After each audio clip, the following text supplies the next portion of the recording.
Video میں آگے بڑھنے سے پہلے آپ سے گزارش ہے کہ ویڈیو کو لائک کیجیے گا، شیئر کیجیے گا اور چینل کو سبسکرائب کیجیے گا تاکہ ہمارا اور آپ کا رابطہ بنا رہے۔ ناظرین، سب سے پہلے سورہ بقرہ کی آیت 30 کی طرف چلتے ہیں اور اس پر غور کرتے ہیں۔ اللہ فرماتا ہے کہ یاد کرو جب تمہارے رب نے فرشتوں سے فرمایا، میں زمین میں اپنا نائب بنانے والا ہوں، تو انہوں نے عرض کیا، کیا تو زمین میں اسے نائب بنائے گا جو اس میں فساد پھیلائے گا اور خون بہائے گا؟ آخر فرشتوں کو کیسے پتا تھا کہ یہ آدم جسے اللہ اپنا خلیفہ بنانے والا ہے وہ فساد کرے گا اور خون بہائے گا؟ یقیناً انہوں نے ایسے واقعات پہلے دیکھ رکھے ہوں گے۔ اگر آپ سوچتے ہیں کہ آدم سے پہلے زمین پر جنات آباد تھے تو یاد رکھیں جنات فساد تو پھیلا سکتے ہیں مگر خون نہیں بہا سکتے، کیونکہ وہ ایسی مخلوق ہیں جو آگ سے بنی ہے، نہ کہ گوشت، پوست اور ہڈیوں سے۔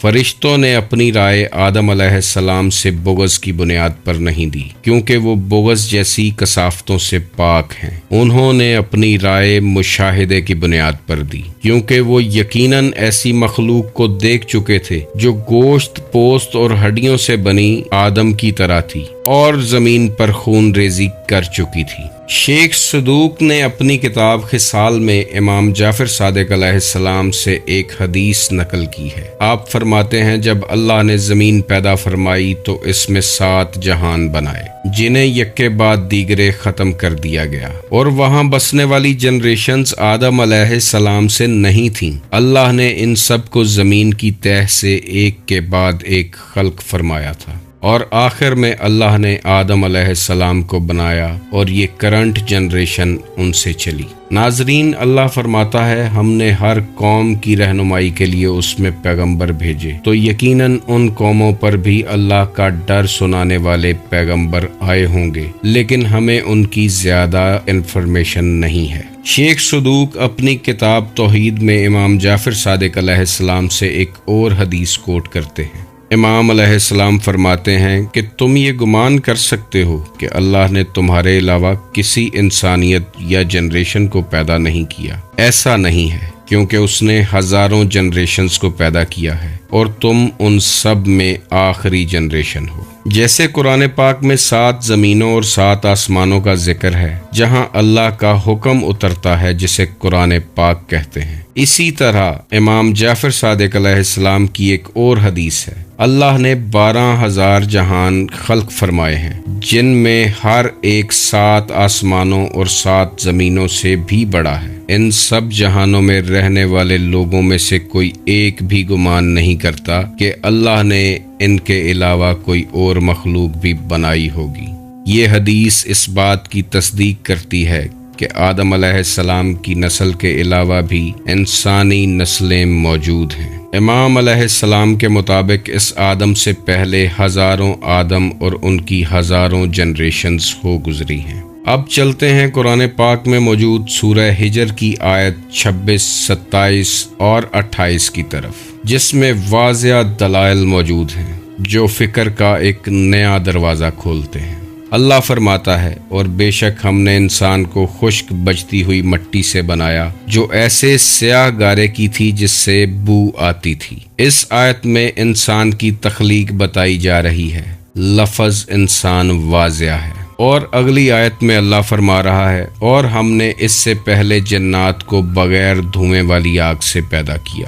یہاں جنات کی تخلیق کی بات ہو رہی ہے۔ آیت 28 میں اللہ فرماتا ہے، اور یاد کرو جب تمہارے رب نے فرشتوں سے فرمایا کہ میں ایک آدمی کو بجتی ہوئی مٹی سے پیدا کرنے والا ہوں، جو مٹی بدبودار سیاہ گارے کی ہے۔ اس آیت میں جس کو تخلیق کیا جا رہا ہے وہ بشر ہے۔ عربی اتنی فصیح و بلیغ زبان ہے کہ دوسری زبانوں میں اس کا 100% درست ترجمہ کرنا ممکن نہیں ہے، اسی لیے قرآن پاک کی ڈھیروں تفاسیر لکھی جا چکی ہیں۔ اللہ نے یہاں انسان اور بشر 2 الگ الفاظ استعمال کیے ہیں جس میں عقل والوں کے لیے نشانیاں ہیں۔ شاید یہاں 2 الگ کریشنز کی بات ہو رہی ہے۔ جس آدم کی یہاں بات ہو رہی ہے اس کی تخلیق 6 یا 7 ہزار سال پہلے ہی ہوئی ہے، جسے اللہ نے بشر کہہ کر پکارا ہے۔ یہ تخلیق انسان کی ایک مختلف اور نئی نسل کے لیے کی گئی ہے، جس کا آغاز حضرت آدم علیہ السلام سے ہوا ہے۔ اس سے پہلے آنے والی انسانوں کی نسلیں ختم ہو چکی ہیں، جن کے فاسلز یا ڈھانچے آج آثار قدیمہ کے لوگوں کو مل رہے ہیں۔ یہ تمام شواہد بتا رہے ہیں کہ آدم سے پہلے بھی انسان کی نسل زمین پر آباد تھی، اور اگر کوئی اس بات کو تسلیم نہ کرنا چاہے تو 1,24,000 پیغمبروں کا آنا 7,000 سالوں میں بیان نہیں کیا جا سکتا، جبکہ ہمیں ہسٹری کے تھرو انبیاء کرام علیہ السلام کے جو نام معلوم ہیں وہ 1,000 سے بھی کم ہیں۔ اسی صورت کی اگلی آیت کی طرف چلیں تو اللہ فرماتا ہے، تو جب میں اسے ٹھیک کر لوں اور میں اپنی طرف کی خاص معزز روح اس میں پھونک دوں تو اس کے لیے سجدے میں گر جانا۔ یہ ہے وہ آدم جس میں اللہ نے اپنی روح پھونکی تھی، یہی وہ آدم ہے جسے عظمت والا علم الاسماء عطا کیا گیا تھا، اور یہی وہ آدم ہے جسے ابلیس نے سجدے سے انکار کیا تھا۔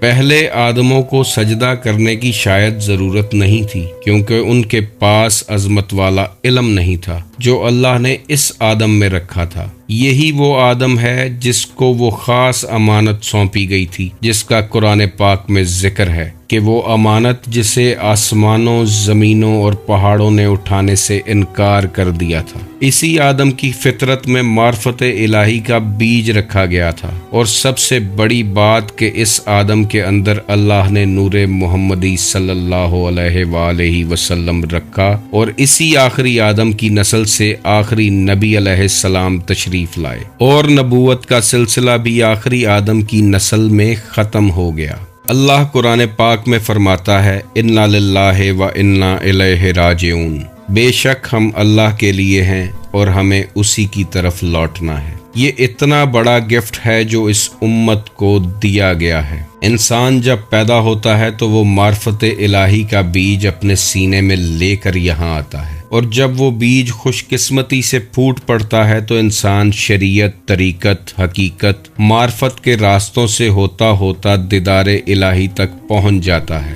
یعنی جہاں سے آیا ہے وہاں واپس چلا جاتا ہے۔ یہی ہے انسان کا اللہ کی طرف لوٹنا۔ یہی ہے وہ فضیلت جو صرف اسی آدم کو اور اس کی اولاد کو عطا کی گئی۔